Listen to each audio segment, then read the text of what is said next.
So to be honest with you all, I've been on the fence whether or not to make this video at all. To be honest, I think that this video could actually deal more damage to the community than problems it solves. I think it could also lead to sabotaging certain people's journeys or relationship with the game. But you know what? I'm motivated to make it because there has been a lot of criticisms about the matchmaking in Split 3. And I think this is a very complicated topic that I feel like I have something to share. Now, hopefully you'll understand my intention with this video, which is to help you guys better understand what makes a hard game in your solo queue games and what makes an easier game in your solo queue games. But also to help you guys better wrap your head around the complexities of the solo queue system. Now, there are going to be some people who watch this video who use it or use all the information in a negative way, and it might even sabotage their journey, and it's going to take their focus away from the learning. There are going to be other people who watch this video who actually use it to make peace with difficult games and actually help them handle stage 4 issues. Now, two other important quick notes. Number one, this is just my personal interpretation of the rank system. This is not Riot's ranked manifesto or manual, whatever you will. This is just simply my interpretation based off all the data of my own solo queue games and watching a hell of a lot of solo queue. And secondly, for 95% of the player base watching this video, this is simply going to be an intellectual exercise, again, to help you better understand the solo queue system. Only about 5% of the player base, maybe the very high elo players, are going to be able to use this information very practically in their solo queue journey. Now, at a high level, guys, there are going to be three types of games. You're going to have easy games, where there is a lot of room for error, average games, or hard games, where there is little to no room for error. So if we refer to this image on the left-hand side here, typically you're going to fall somewhere on this scale. It's very rare that you get an absolute auto win where you could literally AFK and you're going to win no matter what. And it's rare you get an absolute auto lose where, no matter what you do, if you play absolutely perfectly, you play like Faker, you're going to lose. More often than not, you're going to be somewhere on this scale, whether it's a 9 out of 10 difficulty game or a 1 out of 10 difficulty game, you're going to be somewhere on this scale. And it's important to note when we're talking about difficulty in this particular video, we're just talking about room for error. So an easy game would mean, okay, you could make many mistakes and you're still going to win. In a hard game, you might even just make one error and you lose. That's kind of the way I'm defining easy versus difficult games. Now, my main hypothesis as to why they don't just put you in a series of average games with average MMR each and every game is for two reasons. Number one, it can help better detect Smurfs. And number two, it can help aiding timely matchmaking. Now, you may say, well, how does this actually help detecting Smurfs? Well, from what I've noticed, right, let's say, for example, you are in a lobby where you are the lowest MMR person. So let's say you're a Diamond 4 player, right? With Diamond 4 MMR. And randomly you might pop into this high MMR game where everyone's like Diamond 1, Diamond 2. Now, if you win this game, you're kind of telling the system that it's like, okay, wow, this guy's actually much better than we thought he was. He actually performed well. He won this game. Interesting. Okay, that's worth noting. So you might get more MMR for winning a game like this. And that's going to tell the system that you probably need to be streamlining up the ranks, especially if you win many of these games. Whereas vice versa, if you are a Diamond 1 player or a Master Tier player playing in a game filled with D3s and D4s, you're probably going to lose more MMR, and you're telling the system that maybe you are a little bit inflated and you shouldn't be there. So what happens, and if any of you have actually ranked up or leveled up a new account, I've seen people, someone messaged me recently. He's like level 26 and he popped into like a master tier game playing with master tiers or even level 30s and people just starting their rank journey. And they're saying, well, how's that possible? Well, it's because the system is trying to gauge whether or not you're a Smurf. If they pop you into a high diamond game and you're like a level 30 account, well, then realistically, you're telling the system that you are definitively a Smurf, the fact that you're winning this game. And so therefore, you're not going to be an iron, you're not going to be a bronze, you're going to streamline through those ranks and automatically kind of get to your ranks in a much faster manner. So it helps with Smurf detection pretty significantly. So yes, this does mean, matchmaking can be a little bit iffy at times and it can be a little bit complicated, but it is for a reason. And to be honest, if you wanted to have like an average matchmaking, everything was like kind of 50-50 either way, then I think the matchmaking, again, would take a lot longer. Now, moving on, this image on the left-hand side represents the three categories that are going to determine the difficulty of your solo queue games, and we're going to go through them one by one. So first, we're going to talk about the clear levers, which makes up roughly 60% of the difficulty of your given game. Now, these are the levers at play which are going to influence how difficult or easy a game is going to be. Now, the first one is MMR of players in the lobby. You're going to get a wide variety of people with high MMR, lower MMR, and it's just important to note that this is a lever at play from Riot, which will allow them to skew the game in a particular way. Whether or not you get main role, secondary role, or autofill, not just for you, but for everyone in the lobby, is worth noting. And another lever that is a little less important, but just still definitely significant, is pick order. For example, I had a game yesterday where I was first pick, blind pick on blue side as a mid laner. No one swapped with me, so I had to blind pick my mid laner.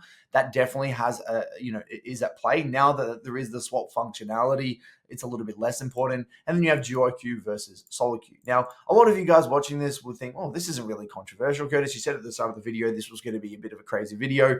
No, this part of the journey, this part of the categories, if you will, is relatively straightforward. I think we can all agree upon that these are clear levers that are at play from Riot that definitely influence the matchmaking or the probability of a particular team winning or losing. But to go a little bit deeper, let's go through two scenarios that kind of paint the picture of how these levers might be used in hypothetical situations. Okay, so the first one here, you might have the higher MMR team, whereby the highest MMR player in that lobby also gets counterpick in the draft and their main role. So maybe the red side, they get counterpick top lane. Maybe they're a top laner, they get counterpick top lane. This is very significant. Whereas maybe the opposing team's highest MMR player relative, even though they are the lower MMR team, maybe they got auto-filled and had to blind pick because no one swapped. So this is a way, again, utilizing those levers to skew the win probability slightly or again to make it harder or easier for a particular team, right? So the team that had the higher MMR team, that their highest MMR player got counterpick and they got their main role, whereas the other one didn't, this definitely changes or significantly warps the difficulty of a game. Vice versa, if you're the lower MMR team, maybe you have a lower MMR team because you have a duo queue bot lane, and then maybe in this scenario, the support who was part of the duo was forced to blind pick, maybe because no one swapped. So therefore, maybe a significant advantage of having your duo bot lane was nullified because they had to blind pick their support. And then maybe also on top of that, the weaker MMR players on the team were versing the higher MMR players on the enemy team. So this is, again, painting a picture of what might be the makings of a very difficult game. Now, the second, category here is I call SoloQ Nuance, and this makes up roughly 30% of what dictates a difficult or easy game for your SoloQ. Now, when we're getting into this one, something that I want you to understand is that Riot's matchmaking is only so limited, okay? And what I mean by that is this. On Riot's end, what they see in this system is they see all the clear levers and the profiles of each of the particular players in the lobby, right? So they'll have the MMR of each particular champion. They'll have the role that person plays and the role that they've actually queued up, both main role and secondary role. And they'll have this for each of the, the 10 players in the lobby. So they can, maneuver these in the lobby, again, giving them main role, secondary role, mixing up the MMRs of the certain players and putting them in certain pick orders with duo queues and solo queues, again, utilizing all these clear levers. But there are certain things that we're going to be talking about in the SoloQ Nuance section here that Riot can't control. They can't control what each of these players actually picks or bans. For example, and I'll give you a clear example here. Let's say the highest MMR player on a particular team is a 300 LP Katarina OTP. Well, the system is automatically going to assume that this person is a 300 LP mid lane main. But what happens if Katarina, for whatever reason, gets banned and this Katarina doesn't dodge or can't dodge? Well, then what happens, the system, and so let's say actually this Katarina now, as a result of her Cat OTP, might be at max a Diamond 3, player, a Diamond 3 caliber of player on their next best champion. Now, what's happened is that the system has balanced the matchmaking, assuming that this person is a 300 LP Katarina main. But if they are now Diamond 3 on their other champion, Riot can't really account for that because they don't know what was banned and what wasn't banned. They don't account for that inside of their matchmaking. That's not really what is part of their system. So all of this SoloQ Nuance is things that happen typically inside the champ select itself that add complications that actually dictate, or not largely, 30% make up quite a significant portion of the difficulty of a given game. So this is just one scenario. Or maybe, right, maybe this 300 LP Katarina, who is the highest MMR player and is paired with a lot of other Diamond 1s on the team, Riot is expecting them to perform better relative than everyone else in the game. But what happens if the enemy have a really good comp that is just good for Katarina? That can just happen randomly, right? Maybe the person on the enemy team's a Galio main. Maybe there's a Leone on the other team. There's all these like Elise, whatever. There's all these hard CC champions. So even though this Katarina is a 300 LP Katarina main, it's going to be difficult for them to show this level of play because it's just a really hard Katarina game, and they don't know she's just a Katarina OTP. So the way the draft pans out and what was banned and what was picked by who actually has a pretty significant impact on the difficulty of a given game. Now, going in a little bit deeper, like I was mentioning, how the comps interact holistically matters a lot. Sometimes based off champions' pools and the depth of their pool, you might end up getting stuck with a full AP or full AD comp. That's just the way the SoloQ champ selects go sometimes. Or maybe one comp might directly counter another comp. Riot can't really factor this inside their matchmaking. This is just the way the SoloQ system works. There is an element of just kind of SoloQ nuance that, again, isn't really factored in at a balanced level. And then the third one here is meta at the time of the game. Sometimes a particular meta can favor or let's say favor a particular player on the team based off the champion that they're maining. This one's a little less significant, but definitely worth noting. So these are all quite complicated and hard for people to kind of just like read and understand. So let's go through an example from one of my recent SoloQ games. So in this example here, this was from one of my recent SoloQ games. I was playing Galio.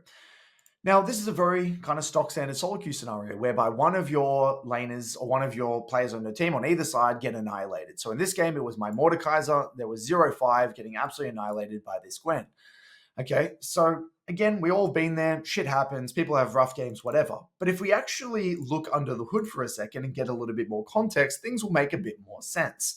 And actually, before we even get into that, if you take a look at it, my bot lane won their lane and did a very good job, whereas their top side, or their Gwen, did a very good job on top side. Now, if we actually get under the hood here and take a look at what's going on, I have a autofill or secondary role jungle main playing Mordekaiser top in Diamond 1, versing a Grandmaster Gwen who is a top lane main. So from Riot's perspective, from a matchmaking perspective, and from a balance perspective, they automatically know that this Gwen is going to outperform this Mordekaiser in this game. They've hedged their bets. They understand from a probability perspective, Gwen is going to have a much easier time dealing with this player versus this player. But on the other side of the coin, right, this Camille, who is a long-term challenger player, ex-pro player, playing Camille support into this Lux, who's a master tier player, is also going to have a bit of an advantage. So they have an advantage on one side through top lane, and we have an advantage through one side on support.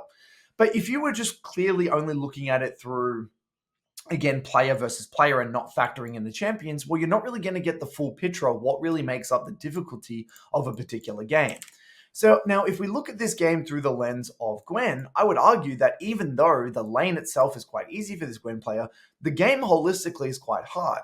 Gwen Nidalee is a dogshit combo. They lack a lot of CC in their composition.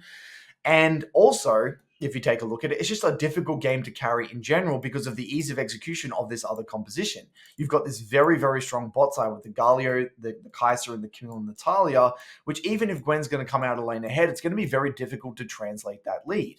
Vice versa, if we look at it from Camille's perspective, as long as they win their lane and they can, they've got the Camille Kai'Sa and they beat this Twitch Lux, in my opinion, the Camille actually has a much easier time winning this game with the lead based off the way that the actual draft played out. And this is where draft really plays a point based off what was banned and what was picked. So you can't only look at the difficulty of the game from a perspective of player versus player and matchmaking itself. You also have to factor in, like I mentioned here, what was banned and picked by who, and how do the comps holistically actually interact? So sure, there were clear levers at play, and we could see that with the matchmaking and the autofill top laner versus this guy and whatever. It all kind of balances out in a roundabout way. But just again, due to the SoloQ nuance of how the champ selects actually fundamentally play out and the meta at the time, this Gwen is quite limited in what she can do. It's a lot. I would argue that it's harder for Gwen to win this game than it is Camille to win this game, assuming there is a skill difference in their respective role. And so I was the Galio here, and what ended up happening, even though Gwen ended up getting really fight fed, it was just difficult for their comp to execute, assuming their bot lane lost, because me, Talia, Kaiser, and Camille can just play together. Mordekaiser can die as much as he wants. It doesn't really matter, because we can make up the difference in the mid game, and that's exactly what happened. So when you guys are trying to gauge, and again, this is where it does become a bit of an intellectual exercise for 95% of you, but if you are in that 5% and can read compositions, you can factor in the full picture. You can take into account, okay, well, who, if you really want, were curious, you could actually get into the details and be like, okay, well, would I consider this a hard game or easy game for who and why? And you can really take a look at these underlying variables and factors to kind of have a more educated understanding of the way, the reason the game played out the way that it did. Now, moving on to the last kind of category here, this is the randomness element. And this is a tough pill to swallow for a lot of people, because the reality is that sometimes we are just subject to a lot of noise and some bullshit. I wouldn't say a lot, just a very small part of what makes up the difficulty of a particular game. Maybe a player comes out of base late, face checks a bush and dies. And if that kill goes to the wrong person, that can have a massive effect on the way the game plays out. Maybe someone gets disconnected or a lag spike and shit hits the fan. Maybe the highest MMR player tilts and that they lose their lane when they shouldn't. I will actually talk on this one a little bit, because this one's actually quite significant. From Riot's perspective, right? They're automatically assuming that everyone is going to be playing to their level of play. They don't know. They can't factor in the psychology of the actual player itself. So again, from the rank system perspective, let's just go back here a little bit, create some space. Imagine, again, in the champ select, they have all these players and they have all these varying ranges of MMR, whether on main role or not, right? So again, we have that 300 LP Katarina player. Let's just use that as an example. They're assuming that this Katarina is going to be playing to a 300 LP level of play on her main role. But what happens if this guy just broke up with his girlfriend? Or he for whatever reason queued up while he was drunk, or this guy just had a really shitty day at work and was just trying to vent or whatever, was just in a really shitty state of mind. Well, Riot can't really factor that in, can't they? They can't really factor in that this person isn't playing at their level of play. They automatically assume that everyone is going to be playing to their absolute limit or their absolute level of play based off their rank on paper. All right. So this is the significance and the reason why playing with intensity and playing to your level of play is so important, because for the sake of actual matchmaking balance, if you're not playing to your level, how do you know that in just the way the matchmaking worked, you were the highest MMR player on your team and you had to outperform your opponent? Right? Maybe on paper, you were the highest MMR player. You were versing someone that was 400 LP lower than you. On paper, they kind of hedged their bets that you were going to outperform your counterpart, but because you had a really shitty day and you queued up and you didn't, and you just checked out and died to a level 3 gank, well, that completely ruins the rest of the game, because obviously your bot lane were going to lose because of the other factors that played to balance the matchmaking, so on and so forth. So this is the significance of stage 4 issues, not only in terms of the learning you're going to get from a game, but also to, I guess, for the actual what's the word, to actually make the matchmaking quite authentic and relatively accurate. So this is something that a lot of people don't understand. And then, or maybe some people have bad blood between, players. They've recognized that name before, they played with him before and they play differently, or they just want to lose because of blah, blah, blah, blah, blah. Shit happens. We've all been there. The list goes on. You get the point. There is this randomness element that we cannot control. Now, there's a few important notes that I want to kind of talk about here to kind of, I guess, summarize the major point of this video.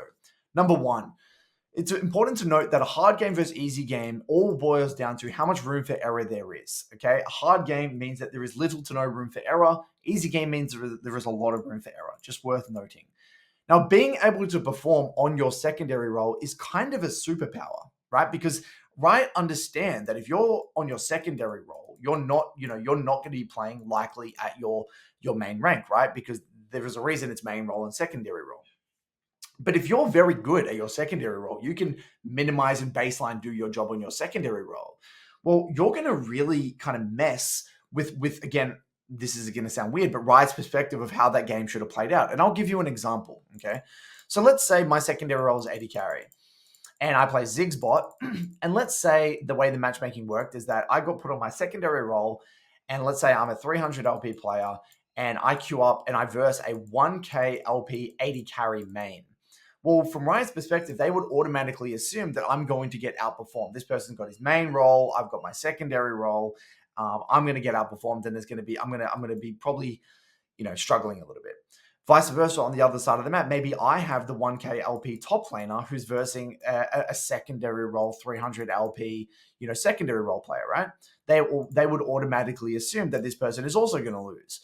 So in a weird way, a way you can frame it is, my likelihood of winning this game is how well can I minimize or baseline do my job given that I am secondary role. Now, again, you don't need to know all this stuff, but something that has really helped me, I don't necessarily need to carry the game, but if I can neutralize and baseline do my job, well, that's going to actually massively help the game because, again, somewhere else, if I'm getting secondary role, if I'm getting autofill, somewhere else in the lobby, someone else is getting their main role whereby they're likely going to outperform their counterpart.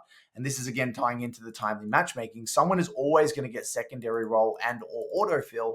And if you're good at that secondary role, you're going to drastically increase the likelihood of you being able to win games. And again, not really a concept that a lot of people understand. Now, many people are going to lose hundreds and thousands of hours falling down the rabbit hole of min-maxing the matchmaking, trying to understand the matchmaking system. They're going to be going into this, and I get it. It's addictive, right? And even myself, I enjoy it. But realistically, at the end of the day, none of what I've just spoken about today actually makes you a better player. And that's what the game is. You want to, the highest MMR player in your given game, guys, isn't just randomly allocated the highest MMR account. They are there for a reason because they're performing more consistently and they are a better player, right? So the question, right, or not the question, not the question, the main thing that we should be thinking about is not necessarily how do we game the system, but mainly how do we become the best player we can possibly be, and what learnings can we take from each and every other game. So again, the point of this video isn't necessarily to cheat the system at all. It's purely just so you can understand the complexity of the system and gives you a few more variables that you can work with when you're reviewing your games to make sense of, was this game an easy game? Was this game a hard game? How do I let go, or how do I make peace with this particular game? The tools that I've mentioned in this particular, or I guess the understanding or the knowledge that I've gotten across in this particular video may help you with this. So hopefully this gives you something to think about. Hopefully it helps you sleep easier at night. This is a bit of a complicated video. And again, to be honest, I don't even know if I should have made this video. It's a bit of an awkward one. So yeah, we'll see how it lands, I guess. If you have any other questions, let me know. And again, I want to preface, this is just my opinion. This is not the Bible. If you have any other questions, let me know and I'll see you around the comment section. Cheers.